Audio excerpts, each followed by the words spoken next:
ఆ అమ్మాయిని ఇలా ఏ కారణంగా మీరు ఎగ్జామ్ రాయనివ్వకుండా ఇంటికి పంపించారో కూడా తెలియడం లేదు. అయితే అమ్మాయి ఇంటికి వచ్చిన తర్వాత అందరు కుటుంబ సభ్యులు కిచెన్లో వంట చేసుకుంటున్నారు. అయితే ఆ టైంలో అమ్మాయి పైకి వెళ్ళిన తర్వాత ఆ అమ్మాయి కూడా 5వ అంతస్తు నుంచి దూకి చనిపోయింది. నిజంగా చాలా అన్ఫార్చునేట్ సిచ్యువేషన్ ఇది. నిజంగా ఎలా చెప్పాలో కూడా అర్థం కావట్లేదు. అయితే ఇదే అంశానికి సంబంధించి పోలీసులు కూడా మాట్లాడారు. అయితే వాళ్ళు ఏం మాట్లాడారో ఒకసారి విందాం. ఈరోజు మధ్యాహ్నం అరౌండ్ 12:45 మనకు 100 డైల్ ద్వారా ఒకటి మెసేజ్ రావడం జరిగింది. దాన్ని బేస్ చేసుకొని మనకు ఉద్భవ హాస్పిటల్ దగ్గరికి మన టీమ్స్ మూవ్ అయినాయి. అక్కడ వచ్చి వెరిఫై చేస్తే అన్సికా నాయక్ అని చెప్పేసి ఏజ్ 15 years అమ్మాయి సెయింట్ మార్టిన్ స్కూల్లో 10th class చదువుతున్నది. ఆమె తన ఇంటి పైన నుంచి బిల్డింగ్ పై నుంచి 5th floor నుంచి టెర్రస్ పై నుంచి దూకి కింద పడి ఇంజురీస్ కావడం జరిగింది. ఆ సమయంలో ఆమెకు head injury plus internal pelvic region plus hip region బాగా డ్యామేజ్ కావడంతో హాస్పిటల్లో అడ్మిట్ కావడం జరిగింది. ఉద్భవ హాస్పిటల్లో వీళ్ళు అండర్గోయింగ్ ట్రీట్మెంటు మధ్యాహ్నం 1:40 చనిపోవడం జరిగింది. సో దీన్ని బేస్ చేసుకొని ఎవరైతే అమ్మాయి ఉందో చనిపోయిన అమ్మాయి అన్సికా నాయక్ సంబంధించిన ఫాదరు అతను కంప్లైంట్ ఇవ్వడం జరిగింది. దాని కంప్లైంట్ ఇచ్చిన దాన్ని బేస్ చేసుకొని మేము ఫర్దర్ ఇన్వెస్టిగేషన్ చేసాం. కంప్లైంట్ వచ్చేసి అమ్మాయికి లాస్ట్ 10th class చదువుతున్నప్పుడు వేరే అదర్ ఇష్యూస్ ఇచ్చారు. ఏదైతే స్కూల్లో చదువుతున్నప్పుడు ఆ స్కూల్ మేనేజ్మెంట్కి సంబంధించిన కొన్ని ఇష్యూస్ మెన్షన్ చేశారో అదేంటనేది మేము ఫర్దర్ ఇన్వెస్టిగేషన్లో మేము వెరిఫై చేసుకుంటాం. రైట్, విన్నారు కదా. వెరీ వెరీ అన్ఫార్చునేట్ సిచ్యువేషన్ అండి. ఒకటే స్కూల్లో చదువుతున్న ఇద్దరు విద్యార్థులు, ఒకటే క్లాస్లో చదువుకుంటున్న ఇద్దరు ఫ్రెండ్స్ కావచ్చు వాళ్ళు. అయితే వాళ్ళిద్దరి మధ్య ఇన్స్టాగ్రామ్లో చాటింగ్ జరుగుతుందని ఒక టీచర్కి తెలియడంతో ఇదంతా ఇద్దరు విద్యార్థుల చావుకు కారణమైంది. అంటే బేసిక్గా ఈ మధ్య 6th class నుంచే పిల్లలకు మనం ఫోన్లను అలవాటు చేస్తున్నాం. అంటే పెరుగుతున్న టెక్నాలజీ కావచ్చు, వాళ్ళ చదువు కూడా ఈ మధ్య స్మార్ట్ ఫోన్స్లో, ట్యాబ్స్లో దీంట్లో వస్తుంది.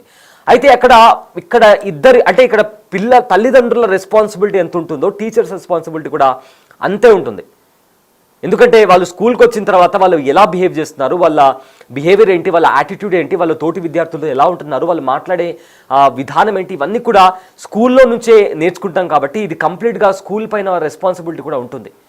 నిజంగానే వాళ్ళు చాట్ చేసుకుంటుంటే అండ్ ఆ చాట్కి సంబంధించి వాళ్ళు మితిమీరినటువంటి పరిస్థితి ఉంటే అప్పుడు దానికి సంబంధించి ఎలా డీల్ అని నిజంగా ఇది చాలా సెన్సిటివ్ ఇష్యూ అండ్ దీన్ని చాలా జాగ్రత్తగా వాళ్ళు కన్సిడర్ చేసి పిల్లలు నిజంగానే వాళ్ళు తప్పు చేసి ఉంటే వాళ్ళు ఏ రకంగా తప్పు చేస్తున్నారు, వాళ్ళను నిజమైన దారిలో ఎలా నడిపించాలి అని ఆలోచించి దాని తర్వాత వాళ్ళు తగిన స్టెప్స్ తీసుకోవాలి. అంతేగాని ఆ పిల్లాడు పైకి వెళ్ళి ఆత్మహత్య చేసుకున్నాడంటే దీనికి కారణం ఏమై ఉంటుందనేది కూడా నిజంగా అర్థం కానిటువంటి పరిస్థితి కనిపిస్తుంది.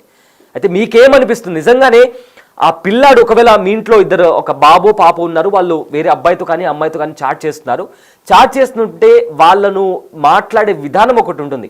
సో మీకేమనిపిస్తుంది? మీరు కూడా ఇలానే మందలించి వాళ్ళు అందరు స్టూడెంట్స్ ముందర ఇలా వీళ్ళు చేసుకుంటున్నారని చెప్పడం కానీ, లేదా ప్రిన్సిపాల్కి చెప్పడం కానీ, ప్రిన్సిపాల్ మళ్ళీ తల్లిదండ్రులకు పిలిపించడం కానీ, ఇదంతా అంటే మీకేమనిపిస్తుంది ఒకసారి కామెంట్ చేయండి. నాకైతే ఇది అర్థం కావట్లేదు. ఎందుకంటే అనవసరంగా పిల్లలను అట్లా అందరి ముందు అంటే వాళ్ళు కాస్త మనస్తాపానికి గురయ్యేంతలా అంత పెద్ద తప్పు కాదేమో అని నాకు అనిపిస్తోంది. మీకేమనిపిస్తుందో కామెంట్ చేయండి. ఒకవేళ నేనే ఆ స్కూల్ ప్రిన్సిపల్ స్టేజ్లో లేదా ఆ స్కూల్ టీచర్ ప్లేస్లో నేను ఉంటుంటే వాళ్ళిద్దరిని కూర్చోబెట్టి ఇది కరెక్ట్ కాదు, మీరు చదువుకోండి, ఫర్దర్గా మీరు జాబ్ చేయాలి, ఇదంతా మీ లైఫ్ ఉంది, మీ పేరెంట్స్ ఉన్నారు, వాళ్ళని బాగా మీరు చూసుకోవాలి, ఇలా చెప్పి వాళ్ళకు ఒక రైట్ పాత్ చూపించేవాడిని అవుతాను నేను. కానీ అంతేకాని పేరెంట్స్ని పిలిపించే పరిస్థితి ఉంటే నేను పర్సనల్గా అంటే పిల్లలకు తెలియకుండా పర్సనల్గా పేరెంట్స్తో మాట్లాడేవాడిని. అంతేగాని ఇలా పిల్లలు మరీ మనస్తాపానికి గురయ్యేలా మళ్ళీ ఆ బాబు చనిపోయిన తర్వాత ఆ అమ్మాయికి కూడా నువ్వు కూడా చనిపో అనే మాటలు అమ్మాయి వినిన తర్వాత ఎగ్జామ్ రాయడానికి వెళ్ళి మళ్ళీ తిరిగి వచ్చేసిందనే వార్తలు కూడా వస్తున్నాయి. అలాంటి టైంలో చాలా very very very unfortunate situation. And నిజంగానే మనం అంటున్న పిల్లలు ఈ మధ్య పిల్లలు చనిపోతున్నారంటే దానికి కారణం తల్లిదండ్రులు కూడా అండ్ ముఖ్యంగా టీచర్స్ పాత్ర, స్కూళ్ళ పాత్ర కూడా ఇందులో ఉంటుంది. ఎందుకంటే వాళ్ళు చెడిపోతున్నారంటే సమ్వేర్ అక్కడ స్కూల్ ఫెయిల్యూర్ కూడా అయింది ఉంది కదా. అండ్ ఆల్సో అక్కడ తల్లిదండ్రుల ఫెయిల్యూర్ కూడా ఖచ్చితంగా ఉంటుంది. ఇక్కడ అటు తల్లిదండ్రులు ఇటు స్కూల్ యాజమాన్యం వీళ్ళు సరిగ్గా పట్టించుకోకపోతే డెఫినెట్గా పిల్లాడు చెడిపోవడంలో వాళ్ళ పాత్ర కూడా ఉంటుంది. పాత్ర లేకుండానే పిల్లలు ఎలా చెడిపోతారు? వాళ్ళ దగ్గర ఫోన్స్ ఉన్నాయి. అఫ్ కోర్స్ ఫోన్స్ ఉంటే ఈ మధ్య సాఫ్ట్వేర్స్ వచ్చాయి, అంటే పిల్లలు ఏం చూస్తున్నారు ఏం చేస్తున్నారు అని వాళ్ళను మానిటర్ చేసేలాగా కూడా పేరెంటల్ కంట్రోల్ ఆప్షన్ కూడా ఉంది, అదొక ఆప్షన్ ఉంది. సో ఇవన్నీ ఉన్నప్పుడు మీరు వాళ్ళ పైన నిఘా ఉంచే అవకాశం, ఆ రైట్ మీకు ఉంది. ఎందుకంటే వాళ్ళు మైనర్స్ కాబట్టి ఆ రైట్ మీకు ఉంది, కాబట్టి మీరు దాన్ని చాలా సెన్సిటివ్ విధంగా ఒక మంచి వేలు దాన్ని డీల్ చేసే అవకాశం కూడా ఉంది. బట్ వెరీ అన్ఫార్చునేట్, ఈ ఇద్దరి, అంటే నేను ఒక పోల్ కూడా పెట్టాము బిగ్ టీవీ డిజిటల్లో, మేము ఒక పోల్ పెట్టాము. ఇద్దరి ప్రాణాలు పోవడానికి తప్పు ఎవరిది? పేరెంట్స్ దా, స్కూల్ మేనేజ్మెంటా, లేదా ఈ మొబైల్ ఇన్స్టాగ్రామ్ సోషల్ మీడియాదా? మీకేమనిపిస్తుందో ఈ పోల్లో పార్టిసిపేట్ చేయండి అండ్ ఆల్సో కామెంట్ చేయండి. ఇద్దరు ప్రాణాలు పోవడానికి కారణం ఎవరు? పేరెంట్స్ దా, స్కూల్ యాజమాన్యందా, లేదా సోషల్ మీడియాతో కామెంట్ చేయండి. అయితే ఇదే అంశానికి సంబంధించిన పూర్తి డీటెయిల్స్ మా ప్రతినిధి గ్రౌండ్ నుంచి లైవ్లో అందిస్తారు. 14 సంవత్సరాల 10వ తరగతి చదువుతున్న ఒక బాలిక తమ ఇంటి అపార్ట్మెంట్ దాదాపు 5వ అంతస్తు నుంచి వెళ్ళి కింద దూకి ఆత్మహత్య చేసుకుంది. ప్రస్తుతం మనం ఆ బాలిక యొక్క తండ్రి దగ్గర ఉన్నాం, మరిన్ని వివరాలు వారి ద్వారా తెలుసుకుందాం. सर बोलिए, ये सुसाइड कौन सा टाइम पे हुआ, वो टाइम पे आप क्या कर रहे थे? Sir suicide near about around 11:30 ये टाइम में हुआ है. मैं स्कूल वाला ने बोला कि वो जो लड़का एक बिफोर 5 डेज में सुसाइड करके मर गया, आप लोग जाके वो पेरेंट्स को मिलो. मैं यस्टरडे जाके मिला, वो लड़का का पेरेंट ने वो उनको गाली दिया रिवर्स, मेरा बेटी को, तुम जाके सुसाइड करो, सुसाइड करेगा तो तुम्हारा मेरा आत्मा, मेरा बेटा का आत्मा शांत मिलेगा, और तुम्हारे को मैं स्कूल नहीं छोड़ता हूँ. मेरा बेटी में उधर बोला मेरे को एजुकेशन के लिए 10th क्लास है, अलाउ करो अंकल, ना तेरे को प्रिंसिपल टीसी नहीं देता है, टीसी मैं तेरे को लाके देता हूँ. वो आ गए हम लोग घर में. आज मेरा बेटी मेरा स्कूल को भेजा कि पापा आप जाओ, आज मेरा एग्ज़ाम है, प्रिंसिपल से परमिशन लेके आओ. मैं प्रिंसिपल रूम में नीचे में एग्ज़ाम देता हूँ, मैं क्लास को नहीं जाता हूँ. मैं बोला ठीक है, मैं स्कूल को जाता हूँ प्रिंसिपल से बात करने के लिए.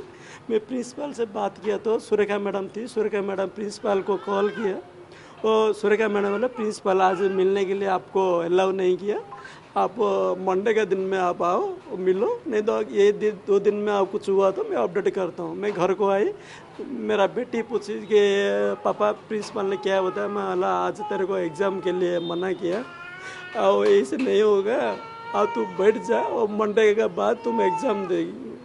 मतलब ये लड़ाई मतलब कब स्टार्ट हुई? बोलते ये लड़का और तुम्हारा बच्चे का लड़ाई पूरा असल कौन सा लड़ाई? ये एक ही नहीं है, उसमें 10 लड़का लड़की का ऐसे नाम चाट ये सभी में चैटिंग चल रहा है स्कूल में. प्रिंसिपल ने सभी लोग को गाइड किया है कि एक बुला के, वो लड़का माना नहीं, क्लास को नहीं गया, ऊपर टेररिस्ट जाके जंप किया. हमने क्या किया सर? अगर मेरा बेटन में अगर वो लड़का के साथ अगर चैटिंग किया तो वो मेरा लड़की बोला नहीं ना, जो उनको जाओ तुम जाके सुसाइड करो बोल के, ऐसे बोला नहीं ना. बट तुम खाली फालतू में धमक दिया. तुम्हारा तो लड़का गया, मेरा लड़की भी चला गया, तुम्हारे को क्या मिला उसका जगह में? मतलब आपका लड़की ने कभी तो कुछ तो बोलने लगा है कि मेरा को दोस्त में एक स्कूल में एक दोस्त है लड़का चैटिंग करते हुए? हमेशा वो मेरा बेटी बोल रहे हैं, मेरा फ्रेंड लोग मेरे को टॉर्चर कर रहे हैं, मेरे को गाली दे रहे हैं, झूठ बोल रहे हैं मेरे बारे में. प्रिंसिपल में का रूम को जाके और वो लड़का को जाके बता रहे हंसिका अच्छा नहीं है, वो नहीं है, तुम बात उसको नहीं सुनना, ऐसे बोल के बता रहे हैं. मेरा बेटी को भी ज़्यादा परेशान कर रहे हैं सर. लड़का का पेरेंट्स क्या बोल रहे हैं? लड़के का पेरेंट्स बोल रहे हैं तुम जाके सुसाइड करो कैसे भी, और जाके मैं तुम्हारा बात सुनता हूँ, नहीं तो नहीं सुनता हूँ बोल के बोल रहा. आप कहाँ से हो? मैं उड़ीसा से सर, इधर 15 साल से मैं इधर से. तो बाद में आप ये इंसिडेंट आपका बच्ची सुसाइड कर लिया बाद आप प्रिंसिपल से फिर से बात करना ये कुछ हुआ क्या? मैं ऑलरेडी प्रिंसिपल को ये अपडेट कर दिया जे मैडम आप तो लड़का को सुसाइड कर दिया, अभी मेरा बेटी सुसाइड कर दिया, आप क्या करने का देखो, ऐसे बोल के बताया मैं. और सुरेखा मैडम को मैं फ़ोन करके बताया ये चीज़. సో అది తమ కూతురు ఆ యొక్క ఎవరైతే వాళ్ళ ఫ్రెండ్ ఉంటారో 10th క్లాస్ ఫ్రెండ్ తనతో చాటింగ్ చేస్తుండడంతో కొన్ని రోజుల క్రితం ఆ బాలుడు కూడా అదే స్కూల్ భవనం నుంచి వెళ్ళి దూకి చనిపోయాడు. ఇదే ఘటన జరిగిన సరిగ్గా 5 రోజుల తర్వాత అదే తరహాలో బాలిక తమ ఇంటి 5వ అంతస్తు నుంచి వెళ్ళి కూడా బాలిక కిందికి దూకి సూసైడ్ చేసుకుంది.